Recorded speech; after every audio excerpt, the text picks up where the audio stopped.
Mais uma vez com a gente, doutora Ana Priscila Sóguia, endocrinologista, e nossa querida nutricionista e chefe, Gabi Esteves. Bem-vindas, meninas. Carol. Tudo bem? Prazer tê-las aqui mais uma vez para a gente falar do assunto pelo seguinte. Quando a gente propõe essa possibilidade de linkar um assunto da área de saúde, né? Com a questão da nutrição, da receita, eu acho que é o ideal sempre, porque é a forma de aprender, principalmente quando a gente fala de doenças que tem controle, mas não tem cura. É mais ou menos isso, né? Se torna prático, Carol. Verdade. Então, assim, às vezes a gente tem muita teoria e a gente fala, o que a gente faz em casa? Muito legal, olha, tem que diminuir isso, aquilo e... Bem, mas o que isso representa na prática? É verdade. E aí a Gabi traz muito isso, né? Olha, vamos pôr em prática aquilo que a gente aprende. E o melhor é que vocês se deram muito bem. Aí, gente, a gente fala a mesma língua, porque eu também me dou muito bem com elas. Vamos lá, vamos começar então do início, porque a gente já falou de diabetes algumas vezes, mas as dúvidas são sempre frequentes. Por quê?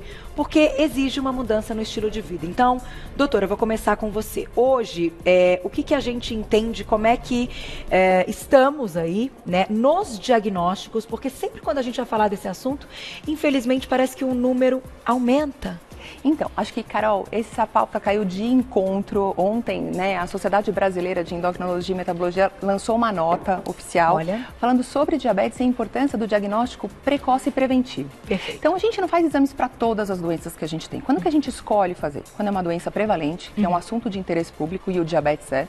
Quando ela é assintomática na sua fase inicial, então, ou seja, a pessoa é doente e ela nem sabe que é. Perfeito. E que, na verdade, ela pode causar complicações. E o tratamento precoce evita essas complicações. Ou seja, diabetes é uma dessas doenças. E quais são esses exames que a gente, né, fala que para eu poder fazer o diagnóstico precoce, para eu poder ter esse tratamento, até uma reversão, daqui a pouco a gente vai falar um pouquinho, a Gabi vai falar sobre isso. Glicemia de jejum, hemoglobina glicada e o teste de tolerância à glicose, que é aquela curva glicêmica. Cada vez mais, ou cada vez menos, a gente não faz a curva glicêmica. A gente acaba utilizando, porque assim, em termos de custo, é muito mais cômodo para o paciente ir colher apenas um exame, que é a glicemia de jejum e a hemoglobina glicada. Tá, que são exames mais desconfortáveis.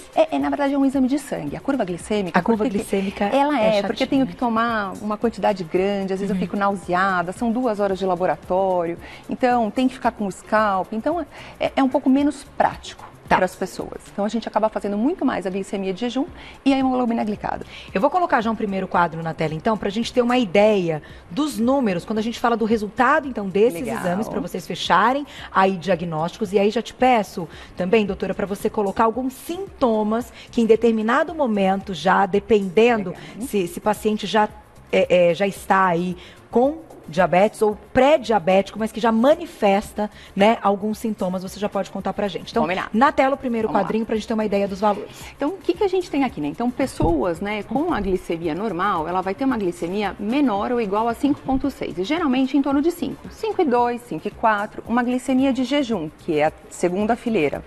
Abaixo de 99 ou 99 e na curva glicêmica tem que ser abaixo de 139 com 2 horas depois de ter usado aquela sobrecarga de glicose. O que é o pré-diabetes? E por que isso é tão importante fazer o diagnóstico? Primeiro, porque grande parte desses pacientes vão evoluir para diabetes, porque esses pacientes podem ter complicações futuras. E aí os níveis que a gente utiliza são uma hemoglobina glicada de 5,7 a 6,4, uma glicemia de jejum entre 100 e 125 e uma curva glicêmica nas 2 horas de 140 e 199. Em relação ao que você me perguntou dos sintomas, esse é o problema, Carol, essas pessoas são assintomáticas. Nesse momento do pré-diabetes, elas não sentem nada, nem sede, nem vontade de, né, ter uma micção aumentada, vou mais ao banheiro, urina espumosa, não. Porque a glicemia tem um valor muito pouco elevado, que não é suficiente para causar sintomas, mas que a longo prazo, na verdade, é suficiente para causar aquelas complicações cardiovasculares como infarto e AVC, complicações de retina, de olho, de rim, de nervos. Então, antigamente, a gente, né, a gente começou falando um pouquinho sobre isso antes, que a diabetes, a gente só usava o diagnóstico quando a glicemia era acima de 140. Tá. Aí a gente falou, nossa, peraí, 140 tá muito alto. Vamos abaixar para 126, porque tem um monte de gente entre 126 e 140 que tem complicação. Tá. Então a gente tem que tratar essas pessoas que estão entre 126 e 140.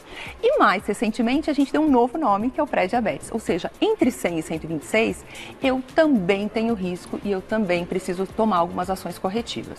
Perfeito. Então, de qualquer forma, são exames até de rotina, fazem parte do check-up, quando a gente está pensando aí, né, enfim, anualmente, que as pessoas vão ao médico e fazem um check-up total. Exatamente. Esses exames são os exames de rotina que devem ser pedidos. Mas aí, toco a bola então para a nossa nutricionista e chefe, que daqui a pouquinho vem com uma receita que vocês não fazem ideia, que vai ao encontro do nosso assunto, é claro, mas eu vou deixar surpresa, que vocês vão ficar com água na boca, que já tem um pedaço comprometido para todo mundo aqui no estúdio, né, Gabi? Vamos lá. Pensando então na questão da especialidade do nutricionista, a partir do momento que você recebe um paciente que tem números então que se encaixam aí nesses padrões, que estão localizados ou já com diabetes ou pré-diabéticos, não adianta. É o momento do nutricionista intervir, porque aí sim a gente consegue um tratamento. E principalmente, Carol, um paciente pré-diabético, se ele tiver um manejo nutricional individualizado e bem feito, esse paciente não evolui para o diabetes. Isso é uma coisa que eu acho que é fantástica, né? E até uma coisa sempre que eu acho que vale a pena a gente conversar um pouquinho, dos níveis de insulina, que é um exame pouco realizado, pouco feito, e que na minha prática de consultório, eu até quero a sua opinião disso, né? Eu tenho visto assim pacientes que não têm hemoglobina glicada muito alterada, não têm a glicemia em jejum muito alterada, mas a insulina muito alterada, né? Então eu acho que principalmente para esses pacientes, são aqueles pacientes que têm dificuldade em emagrecer, que por mais que consumam poucas calorias diárias, não conseguem perder peso, mas principalmente, Carol, aqueles pacientes que chegam para mim e falam assim, olha, Gabi, no meio da tarde eu como uma barrinha de cereal, no meio do café da manhã eu como uma banana, meu café da manhã é uma fatia de pão integral com mamão e leite, mesmo assim. Então, Entendi. Quer dizer, a gente fazendo essa análise, você já dá uma luzinha de que essa insulina deve estar alta. Tá. E daí quando a gente encaminha para o endócrino e averigua isso melhor, vê que realmente essa dieta está mais pesada em carboidrato e carboidratos que fazem essa insulina subir muito rapidamente e que possivelmente se tornarão diabéticos se não mudarem a dieta. Complementando o que a Gabi falou, o que eu acho que é muito importante, né? Que essa insulina, embora ela não entre como diagnóstico de diabetes, dentro do check-up, com certeza para todos os pacientes. Tá. Por quê? Porque eu vou diagnosticar o que vem antes do pré-diabetes, que é a resistência insulínica. Então, justamente, quando eu tenho um paciente que ele é pré-diabético, ele não vai evoluir para diabetes tipo 1, ele vai evoluir para diabetes tipo 2, que é aquele diabetes que está associado com síndrome metabólica, com gordura abdominal, e esses pacientes, antes de começarem a alterar a glicemia, que é o pré-diabetes, ele vai ter uma resistência insulínica. Entendi. O primeiro passo, assim, o primeiro diagnóstico já é uma resistência insulínica. Assim, o primeiro passo é uma pessoa ter uma predisposição genética, mas ganha peso. Entendi. Ter uma gordura abdominal. Quando ela tem essa predisposição e ganha gordura abdominal, ela vai para o primeiro passo, que é a resistência insulínica. Aí depois ela vai para o pré-diabetes e depois ela vai para o diabetes. Então, fazer o diagnóstico na resistência insulínica é mais lindo ainda, porque eu consigo antecipar ainda mais essas alterações e tentar reverter o quadro. E aí, quando a gente pensa nisso, quero ouvir as duas, então, a gente tem uma mesa com algumas propostas, a gente vai falar de índice glicêmico, que eu acho que é sempre uma dúvida e algo importante, então queria que vocês explicassem para o público entender exatamente por que a gente precisa se preocupar com o índice glicêmico dos alimentos e qual é a melhor estratégia, então, quando já temos uma resistência insulínica ou até um pré-diabetes. Perfeito. Vamos lá. A gente já vai começar a falar? Vocês que sabem, né? Pode falar, doutor. Pode falar você, começa. Que susto, né? Olha, Carol, num geralzão, assim, né, que a gente vai falar aqui para muitas pessoas, eu acho que, assim, tem muita informação boa na internet, muitas páginas aí interessantes em Instagram e tudo mais, que pode dar uma pincelada. E vocês acham a tabela do índice glicêmico e de carga glicêmica de inúmeros alimentos na internet de forma segura, tá? Aqui a gente vai falar uma coisa mais geralzão. A gente tem que se preocupar com o índice glicêmico, sim, tá? Então, tudo que é carboidrato de rápida absorção que a gente já conhece. Então, o pão branco, o pão francês, bolos, alimentos que tenham açúcar, arroz branco, macarrão, todos esses alimentos que são refinados, como a gente diz, são alimentos que a gente tem que tomar cuidado porque a absorção deles é muito rápida, porque eles têm uma quantidade de carboidrato livre, vamos dizer assim, muito fácil de ter essa absorção. E algumas frutas também, né? Porque quando a gente fala das frutas, eu acho importante também lembrar que eu acho que ninguém tem que ter medo de fruta, que a fruta é a coisa mais deliciosa e linda, natureza, né? Fonte mesmo da natureza, mas para algumas pessoas pode sim ser algo que atrapalha o tratamento. O que eu acho, na verdade, assim, a primeira coisa, a partir do momento que a gente contou a historinha da evolução, são pessoas que têm uma predisposição. Então, nada mais importante do que ela conhecer sobre os alimentos. Porque, por exemplo, se eu tenho uma doença pulmonar e eu tenho falta de ar, provavelmente o que eu como vai interferir muito pouco nisso. Na glicemia e no diabetes, a alimentação interfere totalmente. Certo. Então, para essas pessoas, o conhecimento sobre os alimentos, a composição, como eles funcionam, como eles são absorvidos, é muito importante. Sobre as frutas, Carol, qual que é a minha opinião? Todas são ótimas. O que a pessoa precisa ter é equilíbrio. Certo. Então, por exemplo, às vezes eu trato alguns pacientes com excesso de peso no consultório que só comem frutas, mas eles comem 20 frutas por dia. Então, não tem fruta ruim ou fruta boa, mesmo com índice glicêmico mais alto, e a gente vai daqui a pouco falar, eu vou até pedir para colocar o gráfico, para a pessoa poder entender o que é o índice glicêmico. De vez em quando... Não tem problema. Não tem problema. Se eu misturar com uma fibra, eu diminuo esse índice, que é o que a Gabi vai explicar pra gente.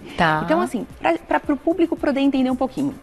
O que é a carga glicêmica? É a quantidade de carboidrato que aquele alimento tem. Certo. Mas a velocidade com que ele vai ser absorvido vai depender do índice. Então, por exemplo, a gente tem aqui uma curva vermelha. Esse tipo de alimento, ele tem um índice glicêmico alto, ou seja, eu faço um pico glicêmico, porque ele é absorvido muito rápido. E aí não dá tempo do pâncreas produzir a quantidade de insulina na mesma velocidade e a minha glicemia acaba ficando alta durante um determinado tempo, até normalizar. A curva amarela, ela representa um alimento que às vezes tem a mesma quantidade de carboidrato, mas ele é absorvido de uma maneira mais lenta. Então ele não faz esse pico, meu pâncreas consegue acompanhar na mesma velocidade de absorção a produção de insulina, mantendo os níveis de glicemia adequados, mesmo com a mesma quantidade de carboidrato. Então é muito importante, né? Puxa, Pri, tenho que ficar sabendo cada detalhezinho, né? Que foi até o que a Gabi falou. Olha, o que é importante o paciente? O que é esse geralzão que a Gabi falou? Eu preciso entender o que é carga, o que é a quantidade de carboidrato, o que é o índice. E dentro, né, ou com um acompanhamento com uma nutricionista, ou mesmo, né, na hora que você for olhar o seu prato, tentar entender e falar, olha, puxa, esse índice aqui está muito alto. O que eu consigo colocar no meu prato para diminuir, para eu não fazer um pico de glicemia? Perfeito. Ou, por exemplo, aqui tem muito carboidrato. E a doutora Ana e a Gabi falaram que está relacionado com inflamação, gordura abdominal. Puxa, aqui eu vou ganhar peso, vai piorar os meus níveis de glicemia, vai piorar a minha resistência. Então, acho que eu vou diminuir um pouco o carboidrato. Então, ele começar a ter esse bom senso e conhecimento para ele também poder cuidar da saúde dele. Então, na verdade, o grande problema, o que é perigoso, é ter essa insulina circulando na corrente sanguínea? Então, são duas coisas, Carol. Então, quem vai causar as complicações de coração, olhos, nervos, infarto, é a glicemia. Então, a glicose alta, ela é tóxica para todos os nossos órgãos e células. Perfeito. Então, a gente tem que controlar. Só que a insulina alta, o que antes a gente achava que isso não era um problema, hoje também é.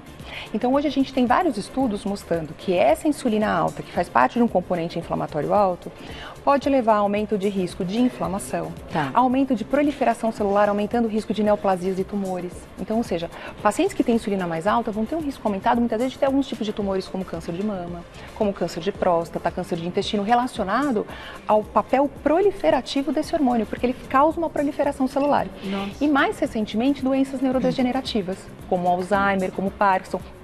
Tem até alguns estudos que falam que, na verdade, o Alzheimer, o Parkinson, é o diabetes do cérebro.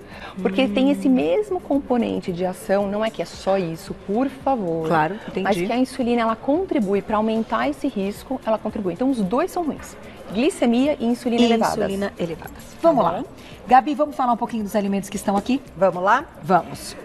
Carol, como eu te disse, a gente não vai falar muito específico de cada um, para ensinar como a pessoa aí de casa, que não tem a possibilidade de passar em consultório, para entender e fazer uma boa dieta, tá?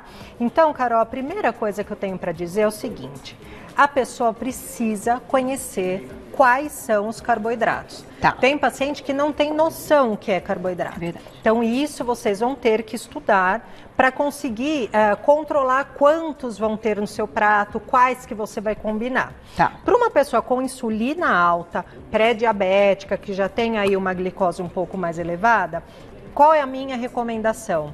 Coloque um carboidrato no seu prato. Então, se tem farofa, arroz e batata, escolhe qual você gosta mais e é esse que você vai comer. Tá. E dá para comer sozinho, que nem eu falei, a banana sozinha no meio da tarde? Não. Vai tá? alterar essa Porque glicemia. senão a absorção é muito rápida e vai dar todos esses probleminhas que a doutora Pri falou. Então, qual é a dica, Carol? Sempre que for comer qualquer carboidrato, inclua na mesma refeição fibras. Tá. Então, verduras, legumes, aveia, farelo de aveia, porque essa fibra vai fazer a absorção desse carboidrato ser mais lenta, fora que vai dar mais saciedade, tá? Outra coisa, Carol, sempre a gente colocar proteína. Então, por exemplo, aqui a gente tem uma tapioca, só ela feita, até se colocar uma semente de chia, não resolve para essa questão de absorção. Tá. Quando a gente coloca ovos, por exemplo, né? Vai fazer com que essa absorção seja mais lenta, vai te dar mais saciedade. A proteína, então, aliada ao carboidrato, é a soma bacana. E gordura, tá? Sempre assim, por exemplo, vou comer uma salada de frutas com castanha de caju picada. Perfeito. Bom, hein? E se a gente Além de puder, gostoso. se nós pudermos, Carol, juntar tudo isso numa refeição, fica perfeito, né? Tá. Então, por exemplo, vamos fazer uma crepioca com espinafre na massa, colocar um queijinho curado no meio e, sei lá, pôr um azeitinho. Pronto. Ela é um cardápio ambulante. Ai, que delícia esse queijinho. Quem gosta de Aí, comer sabe fazer. Já virou um café da manhã delícia para a família, né? Né? Eu vou pegar a perguntinha do público daqui a pouquinho, mas eu acho importante a gente introduzir neste momento a questão da atividade física. Legal. Porque a gente vai chegar, claro, no momento do tratamento e do controle, então, para esses pacientes que vocês já entenderam que a alimentação é um deles.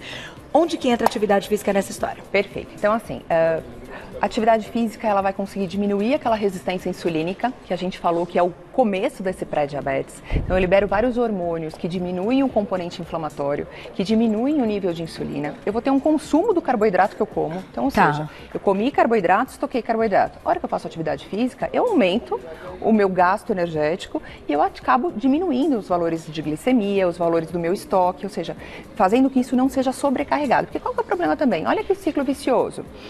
Eu comi muito carboidrato. Aí eu estoquei carboidrato, não tem mais onde estocar, vira gordura. Aí a gordura causa inflamação, piora a resistência. Aí eu fico com piora do pré-diabetes, evoluindo para diabetes. Então, ele vai ajudar na perda de peso, a diminuir resistência, a eu transformar os meus hábitos e condicionar a minha vida em algo mais saudável. E falando que a Gabi trouxe, né, Carol, a dieta do brasileiro, que você falou, né, a farofa, o arroz, a batata, é muito rica em carboidrato. Então, essa diversificação para diminuir o índice glicêmico é linda.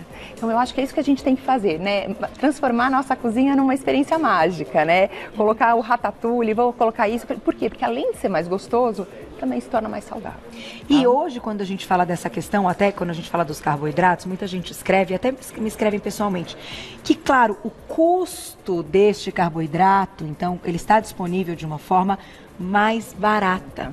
Isso também é algo que a gente tem que falar aqui, né? Nós estamos falando, aqui nós estamos no Brasil, isso aqui um monte de gente pelo mundo nos assiste pelo YouTube, mas nós estamos no Brasil e a nossa realidade de fato é essa.